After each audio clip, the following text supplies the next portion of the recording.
Hey Canucks fans, welcome to Clay's Canucks commentary for Saturday, January the 5th. I'm Clay Emo, I'm at Canuck Clay on Twitter, I'm at Clayton Emo on Instagram, I'm a founder of the GLCPC, the Good Looking Canucks Positivity Club, and this is my Canucks take, all in one take.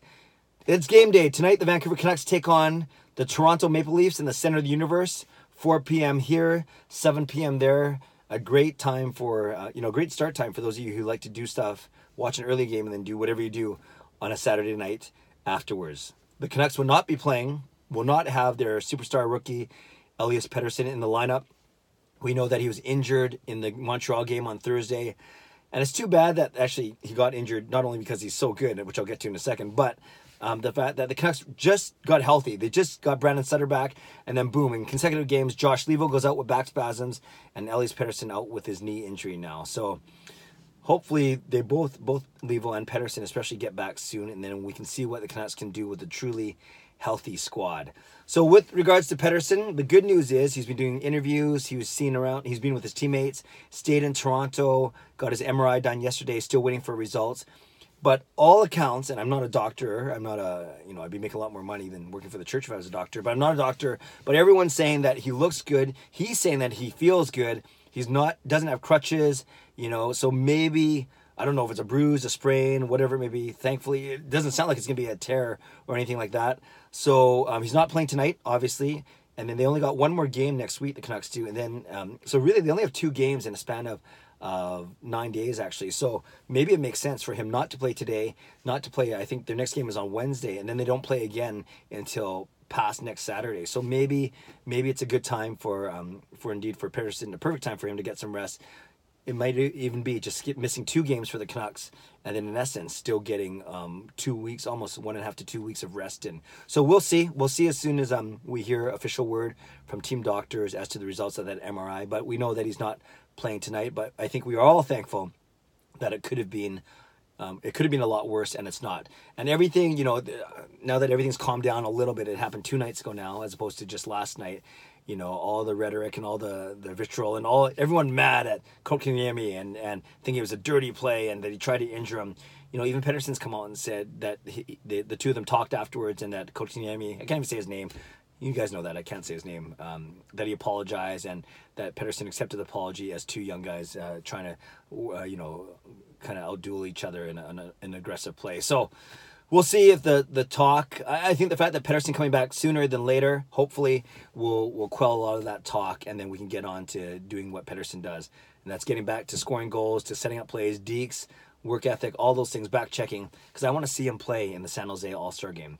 Which reminds me, don't forget to vote for Brock Besser. Keep voting for this week. Make sure that he gets in as the last man in for the Pacific Division. So without Pettersson, this is what the lines look like. I'll tell you how they skated this morning, and then I'll tell you what I would have done. So right now you have Horvat, Eriksson, and Roussel. Then the second line, you have Brandon Sutter moving up to take Pettersson's spot between Goudobin and Besser. Your third line is Marcus Granlund, Sven Baertschi, and Jake Virtanen. And the fourth line is Jay Beagle, Tim Schaller, and Tyler Mott. That doesn't change. Then your D pairs are back to Tanevedler, Hutton Gudbranson, Pouliot, Stetcher, with it looks like Delzato and Biega watching. Markstrom is in net, and newly called up Thatcher Demko, who I'll get to in a second, is our backup. Have Mike McKenna being put on waivers and claimed by the Philadelphia Flyers, adding to their goal. I think the Flyers have gone through 6 or 7 goalies now already in just half a season, which is nuts. So the forward lines, they don't seem to have a lot of punch, a lot of power. You have Horvat, who's your best offensive center now that Pettersson's out, and playing with Roussel and Eriksson, who aren't the most offensively gifted guys. Then you put Sutter in between Goudobin and Besser, so maybe that would be okay. Sutter obviously will be the defensive presence on that line, but is he good enough to distribute the puck? And then you have Granlund between Virtanen and Baertschi. Not sure how that's going to work out, although Virtanen and Baertschi do have some speed, and Granlund is a decent two-way player, but as you know, I'm not his biggest fan. What I would have done, especially if you're looking for a true number 1 line now without Pettersson in the lineup, I would have reunited the triple B line and put Horvat, Bo between Baertschi and Besser, because they played very well in spots last year. So I'd go Horvat, Baertschi, and Besser, and it's triple B if you use Bo instead of Horvat, obviously. So Bo, Baertschi, and Besser.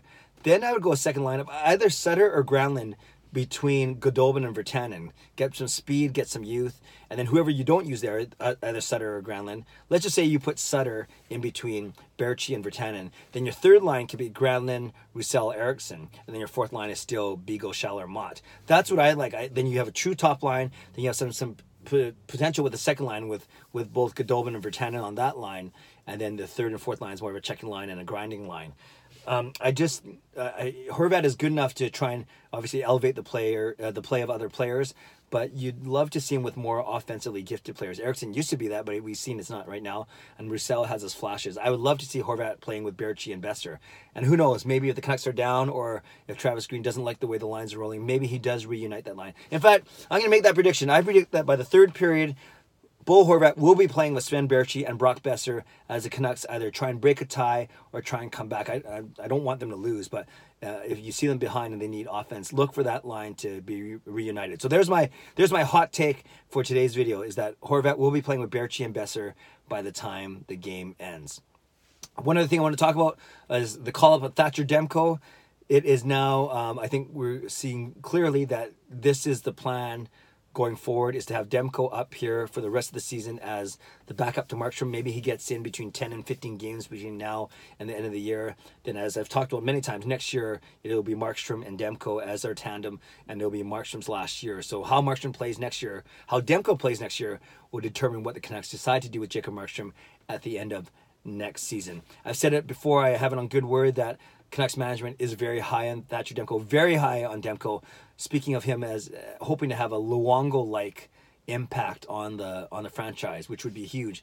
Not necessarily being named a captain as a goalie, but rather the way Luongo was able to backstop this team for a good 8 or 9 years, or maybe 7 or 8 years. I can't remember the actual math, but whatever it was, Luongo was here for many years, and obviously taking us to Game 7 of the Stanley Cup final. So excited to see Demko. He got into one game last year, and it looks like he'll get into about a dozen or so between now and the end of the season. And then facing the Toronto Maple Leafs, lastly, obviously a very good team, just behind Tampa Bay in the overall standings, and fighting for second place in the overall standings.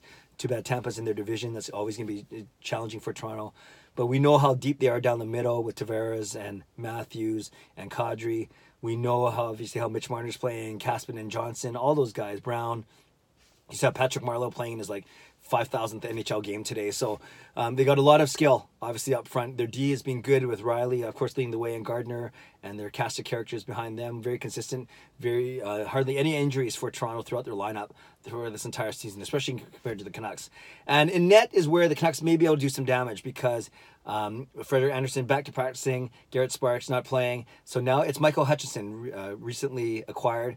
Hutchinson was, interesting story about him is my cousin Dusty, as you know, before he was the goaltending coach for the LA Kings, development coach, he was the goaltending development coach for the Winnipeg Jets. So he actually had both Connor Hellebuyck and Michael Hutchinson together as they were both coming up through the ranks and trying to establish themselves as NHL goalies. And my cousin Dusty had nothing but good things to say about Michael Hutchinson, and said, back in the day that he saw a lot of good things in him, and that he was hoping that he would become a number one goalie. So I hope Hutchinson has a great career, but I don't want him to start tonight against the Canucks. He can let in a few bad ones today, and I'd still think highly of him.